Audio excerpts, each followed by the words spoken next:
பிரியமானவர்களே, ஆண்டவராகிய இயேசு கிறிஸ்துவின் நாமத்தில் சிகரம் தொடும் புறாக்கள் என்ற பெண்களுக்கான பிரத்யேக நிகழ்ச்சிக்கு உங்களை அன்புடன் வரவேற்கிறோம். இந்த நிகழ்ச்சி பெண்களாகிய நாம் சிகரங்களை தொட உதவும் என விசுவாசிக்கிறோம். வாங்க நிகழ்ச்சிக்குள்ள போகலாம்.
ஆண்டவராகிய இயேசுவின் இரண்டாம் வருகைக்கு ஆயத்தமாகிக் கொண்டிருக்கும் உலகில் முதல் வருகையை பற்றியே அறிந்திடாத மக்களுக்கு இரட்சிப்பின் சுவிசேஷத்தை அறிவிக்கும் வட இந்திய பணியாளர்களுக்கு உங்கள் உற்சாகமான காணிக்கையை இரட்டிப்பாக தந்திடுங்கள்.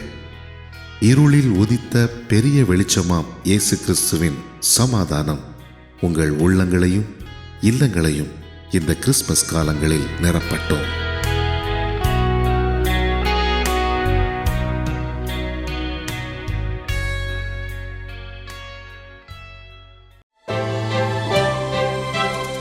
கிறிஸ்துவுக்குள் பிரியமானவர்களே, இந்த நாளின் வேதமறிவோம் பகுதியில் நாம் பெத்லெகேமை குறித்து அறிந்து கொள்ள இருக்கிறோம். யூதாவின் முக்கியமான இடம் இந்த பெத்லெகேம். பொதுவாக இந்த பெத்லெகேமின் பெயரை கேள்விப்படாத கிறிஸ்தவர்கள் இருக்கவே முடியாது. இந்த பெத்லெகேமை நாம் மறக்க நினைத்தாலும் கிறிஸ்மஸ் காலங்களில் பிள்ளைகள் நாடகங்கள் நடத்தியோ சபையில் செய்திகள் மூலமாகவோ இந்த பெத்லெகேமை நமக்கு நினைவுபடுத்தி விடுவார்கள். அகழ் ஆராய்ச்சிகள் சரிவர துவங்குவதற்கு முன்பாகவே இந்த பெத்லெகேம் இயேசு பிறந்த இடம் என்பதினால் பிரதானப்படுத்தப்பட்டு கிறிஸ்தவர்களினால் இது ஒரு புனித இடம் என்று பிரகடனப்படுத்தப்பட்டு விட்டது. இந்த பெத்லெகேம் ஒரு உணர்ச்சி பூர்வ நகரம். கிறிஸ்தவர்கள் பலர் இன்றும் கூட புனித யாத்திரை செல்லும்போது பெத்லெகேமிலே அவர்கள் கால்கள் வைத்த உடனேயே இயேசு கிறிஸ்து வாழ்ந்த ஊரில், நடந்த ஊரில் இப்போது நானும் இருக்கின்றேன், நடக்கின்றேன் என்று சந்தோஷமாக பெருமிதம் கொள்வதுண்டு. சரி, இப்போது பெத்லெகேம் பற்றி, இந்த பெத்லெகேமின் வரலாற்றை பற்றி பார்ப்போம். பெத்லெகேம் என்ற பெயரில் 2 ஊர்கள் இருந்திருக்கின்றன. ஒன்று யூதாவில் இருந்த பெத்லெகேம், மற்றொன்று செபுலோனுக்கு சொந்தமான பெத்லெகேம். யூதாவில் இருந்த பெத்லெகேமில் தான் இயேசு கிறிஸ்து பிறந்தார். இந்த பெத்லெகேம் எருசலேமிலிருந்து சரியாக தென்மேற்கில் 6 மைல் தூரத்தில் எருசலேமிலிருந்து எபிரோன் செல்கின்ற சாலையில் அமைந்திருக்கின்றது. ஆதியாகமம் 35வது அதிகாரம் 19வது வசனத்தில் ராகேல் மரித்து பெத்லெகேம் என்னும் எப்பிராத்தா ஊருக்கு போகிற வழியிலே அடக்கம் பண்ணப்பட்டாள் என்று வேதாகமத்தில் தெளிவாக குறிப்பிடப்பட்டிருக்கிறது. மற்றும் சங்கீதம் 132, 6, 7 ஆகிய வசனங்களில் எப்பிராத்தா என்று குறிப்பிடப்பட்டிருப்பதும் இந்த பெத்லெகேமை பற்றித்தான். இந்த வசனங்களை படித்து பார்த்தால் நமது தாவீது ராஜா எவ்வளவு பெரிய தீர்க்கதரிசி என்று நமக்கு புரியும். இதோ நாம் எப்பிராத்தாவிலே அதன் செய்தியை கேட்டு வனத்தின் வெளிகளில் அதை கண்டோம். அவருடைய வாசஸ்தலங்களுக்குள் பிரவேசித்து அவர் பாதப்படியில் பணிவோம் என்று வாசிக்கிறோம். பெத்லெகேமில் பிறப்பார் என்றும் அவர் பிறப்பின் செய்தியை மேய்ப்பர்கள் வயல்வெளியிலே கேட்பார்கள் என்றும் ராஜாக்கள் அவரை வந்து பணிவார்கள் என்பதை தாவீது முன்னறிவித்திருக்கின்றார் என்றும் தெரிகின்றதல்லவா? ஆம், தாவீது ராஜா பாட்டிலேயே அர்த்தம் சொல்கின்ற தீர்க்கதரிசி.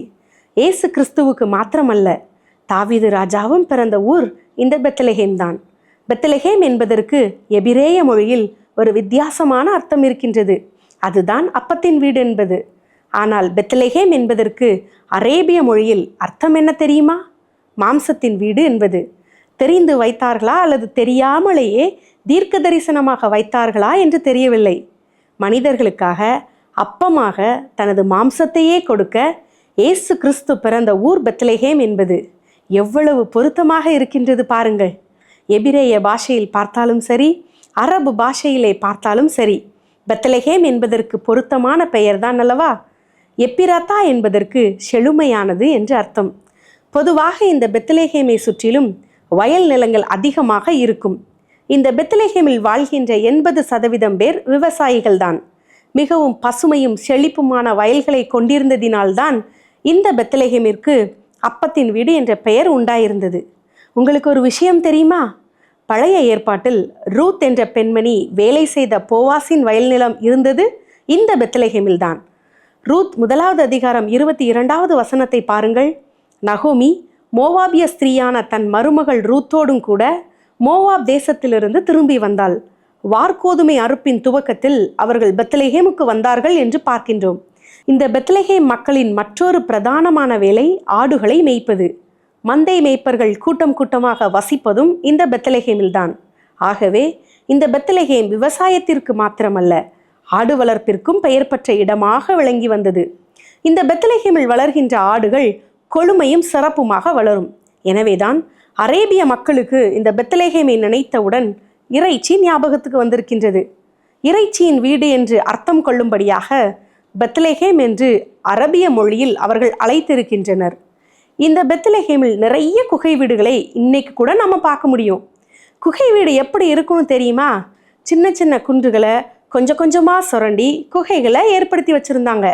இது பெரும்பாலும் ஆடு மாடுகளை அடைச்சி வைக்கிறதுக்கு தான் யூஸ் பண்ணிட்டு வந்தாங்க. சில பெரிய குகைகளில் மந்தை மேய்ப்பர்கள் ஆடுகளோடு படுத்திருக்கிறதும், சிலர் ஓரத்தில் தங்களுடைய அன்றாட தேவைக்குரிய பொருட்களை வைத்துக்கொண்டு அதை தங்களுக்கு வீடாகவும் பயன்படுத்திட்டு வந்தாங்க. இது போன்ற ஒரு குகை கூட்டில் தான் இயேசு கிறிஸ்துவும் பிறந்திருக்கக்கூடும். மீகா 5வது அதிகாரம் 2வது வசனத்தில் நாம் இப்படியாக வாசிக்கின்றோம். எப்பிராத்தா என்னப்பட்ட பெத்லகேமே, நீ யூதேயாவில் உள்ள ஆயிரங்களுக்குள்ளே சிறியதாயிருந்தும் இஸ்ரவேலை ஆளப்போகிறவர் உன்னிடத்திலிருந்து புறப்பட்டு என்னிடத்தில் வருவார். அவருடைய புறப்படுதல் அநாதி நாட்களாகிய பூர்வத்தினுடையது. இது இயேசுவின் பிறப்பை குறித்த தீர்க்க தரிசனம். பெத்லகேம் சிறிய ஊராயிருந்தாலும் உலகத்தின் இரட்சகர் இங்குதான் பிறந்தார். நாமும் எளிமையானவர்களாக இருந்தாலும் நாம் அவரை இரட்சகராக ஏற்றுக்கொள்ளும் போது கர்த்தர் நம்முடைய இதயத்தில் பிறக்கிறார். நாம் அவருடைய பிள்ளைகளாக மாறுகிறோம். சிகரம் தொடும் புறாக்கள் நேயர்களுக்கு அன்பு வணக்கம். I am doctor Jayarani Kamaraj, Akash குழந்தையின்மை சிகிச்சை மையத்தின் மருத்துவர். இன்று பெண்கள் திருமண வயது என்ன? என்கிட்ட வந்து கேட்கிறோம், தாய்மார் கேட்குறது, டாக்டர் என் பெண்ணுக்கு எத்தனை வயசுல நான் திருமணம் செய்யலாம்? ஒரு பெண்ணுக்கு திருமண வயது என்பது 21. இன்றும் பல பெண்கள் 18 வயசுல கல்யாணம் பண்றாங்க. குறிப்பாக நம்ம ஒரு திருமணம் செய்தோம்னா அவர்களுக்குரிய மன முதிர்ச்சி வேணும், உடல் முதிர்ச்சி வேணும். இந்த மன முதிர்ச்சி, உடல் முதிர்ச்சி எல்லாமே ஒரு 21 வயது பெண்ணுக்கு இருப்பதுதான் முக்கியமான ஒன்று. ஸோ இந்த காலகட்டத்துல அவங்களுடைய வாழ்க்கைகள், கணவன் மனைவி உறவுகள், அவர்களுடைய ரிலேஷன்ஷிப்ஸ்ல உள்ள பிரச்சனைகள் இவற்றினை சீராக கவனிக்க முடியும், கணிக்க முடியும், அதற்கான தீர்வுகளை கொடுக்க முடியும். அதே மாதிரி குறிப்பாக திருமணத்துக்கு பின் ஏற்படுகிற குழந்தை பேர், இந்த குழந்தை பேரை எதிர்நோக்குவதற்கு அந்த 21 வயது தான் குறிப்பான நல்ல வயது. ஏன்னா இந்த காலகட்டத்தில் தான் பெண்ணுடைய ரீப்ரொடக்டிவ் சிஸ்டம், அவங்க கர்ப்பப்பை, சினைப்பை, கருமுட்டைகள் வளர்ச்சி, ஹார்மோன்ஸ் இதெல்லாம் சீராக்கப்படுகிறது. ஸோ இந்த சீராக்கம் தான் இந்த பெண்ணுக்கு கருத்தரிப்பதற்கான வாய்ப்புகளையும் அதிகரிக்கும். அதே மாதிரி கர்ப்ப காலத்துல ஏற்படுற காம்ப்ளிகேஷன்ஸையும் குறைவாக்கும். 18 வயதுக்கு கீழ் உள்ள பெண்கள் திருமணம் செய்து குழந்தை பேறு பெறும் பொழுது பல பிரச்சனைகள் உண்டாகிறது. முக்கியமா குறைபாடுகள், குழந்தைக்கு குறைபாடுகள் வரலாம், குறை பிரசவமாகலாம், எடை குறைவான குழந்தை பிறக்கலாம். கர்ப்ப காலத்துல இந்த பெண்ணுக்கு ரத்த அழுத்தம் அதிகமாகலாம், வலிப்பு நோய் வரலாம், மற்றும் குறை மாதத்துல பிரசவமும் மன அழுத்தம் கூட ஏற்படலாம். ஸோ இது எல்லாமே 21 வயதுக்கு மேல் ஒரு பெண் திருமணம் செய்யும் பொழுது இந்த பிரச்சனைகள் வரும் அளவு குறைவு. ஏனென்றால் அவங்களுக்கு மனப்பக்குவம் அதிகமா இருக்கும், எந்த பிரச்சனையும் எதிர்நோக்குற உடல் ரீதியான பலனும் அதிகமா இருக்கும். கர்ப்பப்பையும் அதனை சார்ந்த விஷயங்களும் நல்ல முதிர்ச்சியோட இருக்கும். கர்ப்பத்தை எதிர்நோக்கும் பொழுது அந்த பெண்ணுக்கு ஆரோக்கியமாக எதிர்நோக்க முடியும். குழந்தை பிறந்த பிறகு அந்த குழந்தையை வளர்ப்பதற்கும் அந்த பெண்ணுக்கு எல்லா விதத்திலும் முதிர்ச்சி இருக்கும். சிறிய வயதுல இந்த முதிர்ச்சி இருக்காது, அதை பத்தி அறிவு இருக்காது. பல நேரம் குழந்தை வளர்ப்பே பெரிய சேலஞ்ச் ஆகி மன அழுத்தம் கூட ஏற்படும். இந்த மாற்றங்கள் அனைத்துமே 21 வயது பெண்ணுக்கு நல்ல முறையில பக்குவப்படுறதுனால இந்த பெண் இந்த கர்ப்பத்தையும் பிரசவத்தையும் குழந்தை பேரையும் குழந்தை வளர்ப்பையும் நல்ல முறையில எதிர்நோக்குறாங்க. சோ 21 வயது உங்க பெண்களுக்கு திருமண வயது, அதுதான் சிறந்தது. இதனை கண்டிப்பாக ஒவ்வொருவரும் தெரிந்து கொள்ள வேண்டும். குறிப்பாக தாய்மார்கள் குழந்தைகளை 18 வயது பருவம் அடைஞ்சிட்டாங்களா திருமண உறவுன்னு சொல்லி எண்ணாதீங்க. பருவம் அடைகிறதுக்கும் திருமணத்துக்கும் சம்பந்தம் இல்லை. பருவம் அடைகிறதுங்கிறது ஒரு பெண்ணின் பரிமாணத்தை, அந்த பரிமாண வளர்ச்சியை குறிக்கிறதே தவிர குழந்தை பேருக்கு தயாராகல. 21 வயதாகிற பெண் தான் கர்ப்ப காலத்துல ஏற்படுற எல்லா மாற்றங்கள். ஏன்னா ஒரு கர்ப்ப காலம் என்பது ஒரு பெண்ணுடைய மறுபிறப்புன்னு சொல்றோம். ஏன்னா இந்த நேரத்துல பல மாற்றங்கள் ஏற்படுகிறது. இந்த மாற்றங்களை எதிர்நோக்குவதற்கு இந்த பெண்ணின் உடல், மனம், அவருடைய கர்ப்பப்பை இவை அனைத்தும் 21 வயதுல தான் முதிர்ச்சியா இருக்கிறது. உங்க பெண் குழந்தைங்க 21 வயதுல திருமணம் செய்ய சொல்லுங்க. 21 வயதுக்கு மேல குழந்தை பேரை எதிர்நோக்க சொல்லுங்க. ஆரோக்கியமான குழந்தையும் தாயுமா இருப்பார். ஜெபம் செய்வோம். எங்களை நேசிக்கிற எங்கள் அன்பின் நல்ல தகப்பனே, இந்த அருமையான நல்ல நேரத்திற்காக உம்மை நன்றியோடு ஸ்தோத்திரிக்கிறோம். விசேஷமாய் இந்த சிகரம் தொடும் புறாக்கள் என்ற நிகழ்ச்சியின் மூலம் அருமையான பெண் பிள்ளைகளுக்காக நீர் கொடுத்த ஆலோசனைகளுக்காக நாங்கள் உம்மை நன்றியோடு துதிக்கிறோம் அப்பா. இந்த நேரத்திலும் திருமண வயது ஆண்டவரே 21க்கு முன்பாக ஆண்டவரே செய்யக்கூடாது, அதன் நிமித்தம் வருகிற விளைவுகள், பக்க விளைவுகள், சரீர பாதிப்புகள் எல்லாவற்றையும் மிகவும் விளக்கமாக ஆண்டவரை சொன்னார்களே. ஆண்டவரே, இந்த ஆலோசனை பிரகாரம் இந்த நாட்களிலே ஒவ்வொரு பெற்றோருக்கும் நீர் இறங்க வேண்டுமாறு நாங்கள் ஜெபிக்கிறோம். அவசரப்பட்டு ஆத்திரப்பட்டு பிள்ளைகளுடைய வாழ்க்கையை யாரும் கெடுத்து விடாதபடி ஆண்டவரே நீர் உதவி செய்ய வேண்டுமாறு நாங்கள் ஜெபிக்கிறோம். சரியான வயதிலே ஆண்டவரே பிள்ளைகள் பக்குவப்படுவரை 21 வயதிலிருந்து ஆண்டவரே பிள்ளைகளுக்கு சரியான துணையை கண்டுபிடிக்கத்தக்கதான கிருபையை தர வேண்டுமாறு நாங்கள் ஜெபிக்கிறோம் சுவாமி. அதுபோல ஆண்டவரே திருமண வயதிலே இருக்கிற பிள்ளைகள் ஆண்டவரே தங்களுடைய வாழ்க்கையிலே உங்களுடைய சித்தத்தை அறிந்தவர்களாக ஆண்டவரே அதை உணர்ந்து கொண்டவர்களாக ஆண்டவரே தங்களை உமக்கு அர்ப்பணித்து சரியான ஒரு வாழ்க்கை துணையை ஆண்டவரே பெற்றுக்கொள்ள நீர் உதவி செய்ய வேண்டுமாறு ஜெபிக்கிறோம் சுவாமி. நான் உனக்கு போதித்து நீ நடக்க வேண்டிய வழியை உனக்கு காட்டுவேன் என்று சொன்ன தேவன் ஆண்டவரே நீர் ஆலோசனை கர்த்தாவாக இருந்து ஒவ்வொரு பிள்ளைகளையும் நீர் வழி நடத்தும். ஒருவேளை திருமணத்தை குறித்த பயம், கலக்கம் இருக்குமானால் பிள்ளைகளுடைய மனதிலிருந்து அதை எடுத்து போட வேண்டுமாறு நாங்கள் ஜெபிக்கிறோம் தகப்பனே. நீர் உதவி செய்யும். கேட்ட ஆலோசனை பிரகாரம் ஆண்டவரே ஒவ்வொரு பெற்றோரும் ஆண்டவரே இதை மனதிலே வைத்து கவனமாக செயல்பட நீர் கிருபை தாரும். இயேசுவின் நாமத்திலே ஜெபிக்கிறோம் எங்கள் நல்ல பிதாவே, ஆமேன். சிகரம் தொடும் புறாக்கள் என்ற பெண்களுக்கான இப்பிரத்யேக நிகழ்ச்சி மூலம் உங்களை தொடர்பு கொள்வதில் மட்டற்ற மகிழ்ச்சி அடைகிறேன். இந்நிகழ்ச்சி உங்களை சிகரம் தொட வழி நடத்தும் என்று கர்த்தருக்குள் விசுவாசிக்கிறேன். சென்ற வாரம் மரியாளின் குடும்ப தொடர்புகள், உயர்ந்த ஸ்தானம், தேவனது தெரிந்தெடுப்பு என்ற 3 குறிப்புகளை அறிந்து கொண்டோம். 4வதாக மரியாளின் புனிதத்தன்மை. மரியாள் தேவனிடமிருந்து கிருபையும் சலுகையும் பெற்றவர். தேவனால் புனிதப்படுத்தப்பட்டார். தேவனுடைய வேலைக்காக பிரித்தெடுக்கப்பட்டார். தெய்வீக குழந்தையான இயேசு பாவம் அறியாத பரிசுத்த குழந்தையாக இருப்பதால் தாய் மரியாளும் பரிசுத்தவாட்டியாய் இருக்க வேண்டும் என்பது அவசியம். புனிதத்தன்மை என்பது தேவனோடு உள்ள விசேஷித்த உறவையும் சேவையையும் குறிக்கிறது. காப்ரியல் தூதன் மரியாளது ஆவிக்குரிய தகுதியை உணர்ந்தவராக வாழ்த்துகிறான். அவ்வாழ்த்துக்கள் லூக்கா 1:28 முதல் 35 வரையிலும் குறிப்பிடப்பட்டுள்ளது. மரியாள் ஒரு தாயாக பொறுப்புடன் இயேசுவின் குழந்தை பருவத்திலும் வாலிப பிராயத்திலும் ஒரு முழு மனிதனாக உருவெடுக்கும் வரையிலும் அன்புடனும் பாசத்துடனும் உண்மையுடனும் கவனத்துடனும் வளர்த்தார். உபயோகமான புனித பாத்திரமான மரியாள் எஜமானுடைய தேவையை சந்தித்தார். புனிதம் என்பது பாவத்திலிருந்து விடுதலை பெற்ற நிலை. தேவனை தேடுவதில் இருதயமும் மனமும் ஒன்றுபட்டிருக்கும் நிலை. மரியாளின் ஆவிக்குரிய தன்மையும் புனிதமும் அவரது நிலையை நமக்கு உணர்த்துகிறது. அகஸ்டின் என்பவர் மரியாள் கிறிஸ்துவை தன் கர்ப்பத்தில் சுமக்கும் முன் விசுவாசத்தால் அவரை தன் இருதயத்தில் சுமந்தார் என்று கூறுகிறார். விசுவாசித்தவளை பாக்கியவதி என்ற எலிசபெத்தின் சாட்சி எல்லாவற்றிற்கும் மேலாக மரியாளுக்கு விசுவாச கிரீடத்தை சூட்டியது. மரியாளின் உண்மையும் தேவ பக்தியும் பணிவும் அவரது புனிதத்தன்மைக்கு துணை போனது. மரியாளது அமைதலான ஆவி நம்மை ஈர்க்கும் அவரது சுய கட்டுப்பாடு கிருபையின் வரமாக தேவன் கொடுத்தது. இந்த உலகில் எல்லோருமே மரியாளை அவரது உண்மைக்காகவும் புனிதத்திற்காகவும் நடத்தைக்காகவும் உயர்வாக நினைக்க முடியும். உயர்வாக கனப்படுத்தப்பட்ட ஒரு பெண் மரியாள் மாத்திரமே. ஆனால் மரியாளுக்கு தான் தகுதியற்றவள் என்ற ஒரு ஆழ்ந்த கருத்துள்ளவராக காணப்பட்டார். மற்ற பெண்களைப் போன்று பாவத்தில் பிறந்து பாவத்தால் வடிவமைக்கப்பட்டிருந்தாலும் மற்றவர்களைப் போன்று மரியாளுக்கும் இரட்சகர் தேவைப்பட்டது. லூக்கா 1:47 என் ஆவி என் இரட்சகராகிய தேவனில் களிகூறுகிறது என்று கூறுகிறார். மரியாள் அதிக புனித தன்மையும் இளகும் மனதும் விசுவாசத்தோடு அதிக பணிவும் பொறுமையும் அன்பும் அர்ப்பணிப்பும் நிறைந்து காணப்படுவதால் நற்சாட்சி பெற்றவர். மரியாளைப் போன்று வேறு ஒரு பெண் இந்த உலகத்தில் இதுவரை பிறக்கவில்லை. 5வது, மரியாளது ஆச்சரியமும் அர்ப்பணிப்பும். லூக்கா 1:28 அவள் இருந்த வீட்டில் தேவதூதன் பிரவேசித்து, கிருபை பெற்றவளே வாழ்க, கர்த்தர் உன்னுடனே இருக்கிறார், ஸ்திரீகளுக்குள்ளே நீ ஆசீர்வதிக்கப்பட்டவள் என்றான். தூதன் ஏன் வந்து வாழ்த்துக்களை அறிவிக்க வேண்டும்? எவ்விதத்தில் மரியாள் தேவனிடம் கிருபை பெற்றவர்? கர்த்தர் ஏன் மரியாளோடு இருக்கிறார்? மரியாளுடைய பதில் தேவனுக்கு முன்பாக அவரது தாழ்மையையும் உண்மையையும் வெளிப்படுத்துகிறது.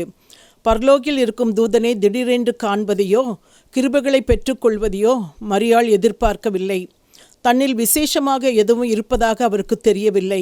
நடந்தது எல்லாம் ஆச்சரியமாக இருந்தது. அதன் பின் தூதன் நற்செய்தியை மரியாளுக்கு கூறினான். மரியாள் செய்தியை ஏற்றுக்கொண்ட விதமும் ஆச்சரியமளிக்கிறது.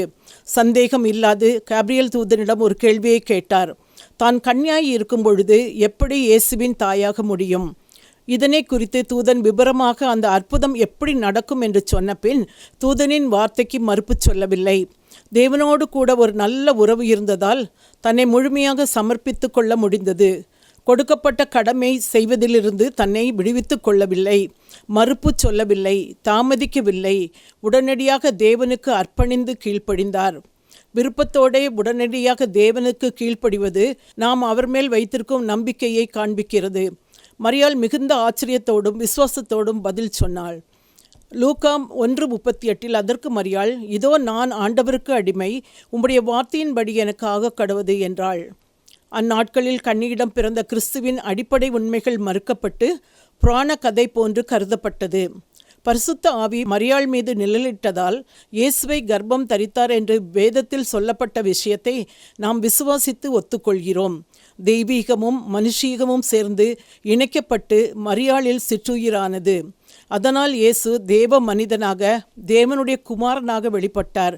மரியாளின் மகனாக அவர் மனித பிறவி, தேவகுமாரனாக தெய்வீக தன்மையுடன் காணப்பட்டார். ஆண்டவரின் சித்தப்படி ஆகட்டும் என்று மரியாள் தன்னை அர்ப்பணித்ததில் அற்புதம் நடந்தது. தேவனால் கூடாதது என்று எதுவும் இல்லை என்று வேதம் கூறுவதை நாம் ஏற்றுக்கொள்கிறோம். டொனால்ட் டேவிட்சன் என்பவர் இயேசுவின் பிறப்பு ஒரு அற்புதம் என்றும் பெண்ணிடம் பிறந்த போதிலும் அவர் பரிசுத்தமானவர் என்றும் நமக்கு ஞாபகப்படுத்துகிறார். 6வது, மரியாளது வாழ்த்து. தூதனது வார்த்தைகளை ஏற்றுக்கொண்ட மரியாள் தூதன் சொன்னது நிறைவேறியதாக துதிகளை ஏறெடுத்தார். என்ன ஒரு ஆச்சரியமான, அபாரமான, சந்தோஷமான பாடப்பட்ட பாடல்! அது பாடலாக தீர்க்க தரிசன உலகத்தில் உயர்ந்த மேதைகளின் வரிசையில் இடம்பெற்றது. எபிரேய காவிய பாடலாக மரியாளின் சந்தோஷத்தை அப்பாடல் வெளிப்படுத்துகிறது. லூக்கா 1:46-55 வரை மரியாளின் தனிப்பட்ட புனிதத்தையும் சுயமில்லாத சந்தோஷத்தையும் நமக்கு தெரிவிக்கிறது. அதனோடு கூட ஆவிக்குரிய பக்தியூட்டும் ஆர்வத்தையும் குறிக்கிறது. தனக்கு பிறக்கப் போகும் மகனை தன் சொந்த இரட்சகராக ஏற்று ஆவியில் சந்தோஷித்து ஆராதனைகளை ஏறெடுத்தார்.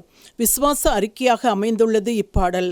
தேவனில் மரியாள் களிகூர்ந்து ஆவியினால் ஏவப்பட்டபடியால் வெளிப்பட்ட கிருபியுள்ள வார்த்தைகள் அவை. மரியாளுக்கு இரட்சிப்பு தேவையாயிருந்தது. அதனால் லூக்கா 1:47 இரட்சகராகிய தேவன் என்று கூறுகிறார். நடக்கவிருக்கும் உண்மையை அறிந்ததினால் என்னை பாக்கியவதி என்பார்கள் என்று மகிழ்ச்சியாக கூறியது பெருமையினால் அல்ல. மரியாள் பணிவுள்ள கிராமத்து பெண். மரியாளது முதற் குழந்தையான இயேசு சாதுவான தாழ்மையான இருதயமுள்ளவர். அந்த ஏழ்மையின் ஆவி பரமானந்தத்திற்கும் பரலோகத்திற்கும் பிரவேசிக்கும் வழி என்றும் கூறப்படுகிறது. 7வது, மரியாளது தொண்டு அல்லது ஊழியம். மரியாள் இயேசுவுக்கு பிறப்பு கொடுத்தது மாத்திரமல்ல, 30 ஆண்டுகள் ஒரு தாயாக சேவை செய்ய இயேசு நாசரேத்தில் உள்ள ஏழ்மையான வீட்டில் தங்கியிருந்தார். தன் மகன் ஒரு சாதாரணமான மனிதன் அல்ல என்பதை உணர்ந்தவராக குழந்தை பருவம் முதல் வாலிப பருவம் வரை அவருக்கு தாயின் கடமைகளை தவறாது செய்தார். மரியாளுக்கு யோசேப்பிடம் பிறந்த மகன்களுக்கும் ஒரு தாயின் கடமையை செய்ய தவறிவிடவில்லை. இயேசு ஆவியில் பலமுள்ளவராக, ஞானத்தினால் நிரப்பப்பட்டவராக, தேவ கிருபை அவர் மேல் இருந்தது.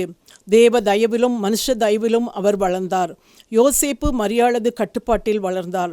அத்தெய்வீக குழந்தையுடன் ஆலயத்திற்கு வந்த பொழுது அவர்களால் ஏழைகளின் காணிக்கையான 2 புறாக்களை மாத்திரமே அர்ப்பணிக்க முடிந்தது. மனப்பூர்வமாக கொடுப்போம் என்றால் அக்குறைந்ததே அதிகமானது. முதலாவது மனித கோணத்தில் பார்த்தால் அவருக்கு உயிர் கொடுத்தார். அவளது எலும்பில் எலும்பும் மாமிசத்தில் மாமிசமாகவும் பாலூட்டி வளர்த்தார். யோசேப்போடு இயேசு மாமிசத்தில் வாழ்ந்த பொழுது ஒரு ஏழ்மையான பகட்டு இல்லாத வீட்டில் வாழ்ந்தார். மரியாளது குணமும் ஒழுக்கமும் நம்பிக்கையும் அன்பும் ஒத்துணர்வுடன் புரிந்து கொள்ளுதலையும் அவருக்கு கொடுத்தது. மரியாள் தனது குணத்தோடு இதய சுத்தத்தையும் இயேசுவுக்கும் மற்ற குழந்தைகளிடமும் விதைத்தார். தனது வீட்டை விட்டு பிரசங்கிக்க சென்ற பொழுது தனது பக்தியுள்ள தாயாரை மனதில் வைத்து இயேசு மத்தேயு 5:8 கூறியிருப்பார், இருதயத்தில் சுத்தமுள்ளவர்கள் பாக்கியவான்கள், அவர்கள் தேவனை தரிசிப்பார்கள். கிறிஸ்துவனுடைய பரிசுத்தம் அவரது தெய்வீக குணமாகவும் தேவனின் உதவியாளராகவும் தாயார் மரியாள் ஒரு மகனை பெற்றுக்கொண்டார். தேவனது பிரசன்னத்தை அறியும் தாயாரின் அறிவில் வளர்ந்தார். தேவன் உன்னோடே இருக்கிறார் என்ற தெய்வீக அறிவுடை நிலை பரிசுத்த குழந்தை இயேசுவை சூழ்ந்து இருந்தது. கீழ்ப்படிதல் மரியாளின் விசேஷித்த குணம். அக்கீழ்ப்படிதலோடு இயேசுவை கீழ்ப்படிதல் உள்ளவராக பயிற்றுவித்தார். மரியாள் பிதாவின் சித்தத்திற்கு தன்னை ஒப்பு கொடுத்து பரலோக பிதா மகிழும்படியாக குழந்தை இயேசுவை வளர்த்தார். மரியாளின் மனது வாக்குத்தத்தங்களினாலும் தீர்க்க தரிசனங்களினாலும் நிறைந்திருந்ததை அவரது துதியின் பாடல் சாட்சி அளிக்கிறது. நாம் ஜெபிப்போம். மகா இரக்கமும் கிருபையும் நிறைந்த எங்கள் அன்பின் ஆண்டவரே, உம்முடைய பிறப்பை கொண்டாடும் இந்நாட்களிலே இயேசுவின் தாய் மரியாளை குறித்து தியானிக்க கிருபை தந்தீர்.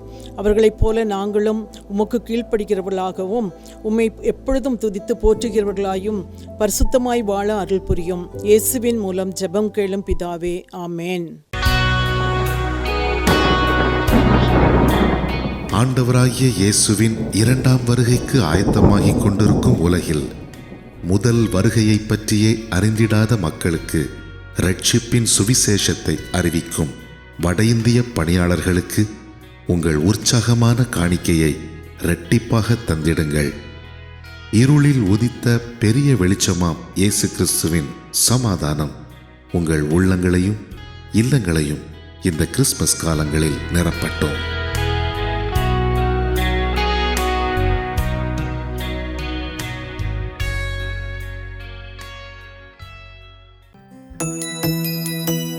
விஸ்வவாணி என்பது இந்தியாவில் அறியப்படாத இடங்களில் நற்செய்தியை அறிவித்து தாழ்ந்து கிடக்கும் சமுதாய மக்கள் சமுதாயத்தில் உயர்ந்த நிலையை அடைவதற்கான அனைத்து கட்டமைப்புகளையும் ஏற்படுத்தி தரும் ஓர் மக்கள் இயக்கம். குடி, விபச்சாரம் என மனிதர்களை அழித்தொழிக்கும் பாவங்களிலிருந்து அவர்கள் நிலையான விடுதலையை பெற்றுக்கொள்வதற்கான வழிமுறைகளை அறிவித்து கல்வி அறிவு புகட்டி கைத்தொழில்களை கற்பித்து சமுதாயத்தின் சக மனிதர்களைப் போல அவர்களும் தலை நிமிர்ந்து வாழ வழி செய்யும் ஓர் அன்பின் ஐக்கியம். ஒரு கிராமத்தை பொறுப்படுத்து மாதந்தோறும் 4000 ரூபாய் அன்பின் ஈகையாக கொடுப்பதின் மூலம் ஓர் சமுதாயம் நம் கண்முன்னே மலர்வதை நீங்கள் பார்க்க முடியும். அவர்கள் ஆராதிக்கவும் தங்கள் சமுதாய மறுமலர்ச்சிக்கான திட்டங்களை தீட்டவும் ஓர் ஆராதனை கூடத்தை ஏற்படுத்தி தருவதற்கு எங்களை நீங்கள் தொடர்பு கொள்ளலாம். சிறுவர்களுக்கான கல்வி செலவை ஒவ்வொரு மாதமும் ரூபாய் 1500 கொடுப்பதின் மூலம் பொறுப்பெடுக்கலாம். இந்திய தேசத்தின் வலிமையான கிராமங்களை உருவாக்க, அடிமைத்தனங்கள் இல்லாத சமுதாயத்தை கட்டமைக்க அன்பின் இதயங்களாக நாம் ஒன்று சேர்ந்து உழைப்போம். ஆண்டவர் உங்களை ஆசீர்வதிக்கட்டும். கூடுதல் தகவல்களுக்கும் அன்பின் தொடர்புகளுக்கும் நீங்கள் தொடர்பு கொள்ள வேண்டிய தொலைபேசி எண்கள் திரையில் காண்பிக்கப்படுகின்றன. உங்கள் அன்பின் ஈகைகளை ஆன்லைன் பரிவர்த்தனை மூலம் செலுத்த வங்கி கணக்கு எண்களும் கீழே தரப்படுகின்றன. பிரத்யேகமாக தரப்பட்டிருக்கும் QR கோடையும் நீங்கள் ஸ்கேன் பண்ணிக்கொள்ளலாம். உங்கள் ஜெபங்களாலும் ஈகைகளாலும் இந்தியாவை ஆசீர்வதிக்கும் உங்களை ஆண்டவர் அளவில்லாமல் ஆசீர்வதிப்பாராக.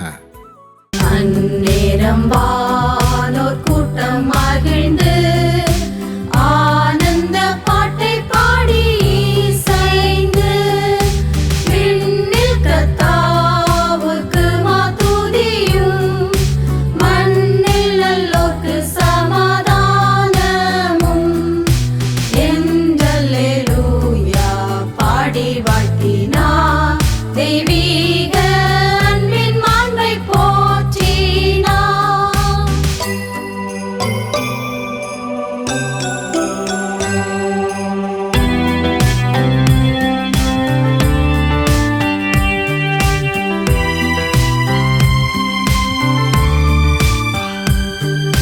கெட்டுப் போனோரை மீட்ட நேசமா உன்னத அன்பை சிந்தை செய்வோம் நாம். தம் ஜன்ம முதல் சாவு மட்டுக்கும் அப்பாலன் செய்த தெய்வ வாழ்க்கையும் அன்போடு தியானம் செய்து வருவோம். நம் மீட்பர் பின்னே செல்ல நாடுவோம். இந்த நிகழ்ச்சி உங்களுக்கு ஆசீர்வாதமாக இருந்திருக்கும் என நம்புகிறோம். நீங்கள் பெற்றுக்கொண்ட ஆசீர்வாதங்களையும் உங்களுடைய ஜெப தேவைகளையும் எங்களுக்கு தெரியப்படுத்துங்கள். உங்களுடைய நண்பர்களுக்கும் உறவினர்களுக்கும் இந்த நிகழ்ச்சியை அறிமுகப்படுத்துங்கள். ஆண்டவர் இயேசு தாமே உங்களை ஆசீர்வதிப்பாராக.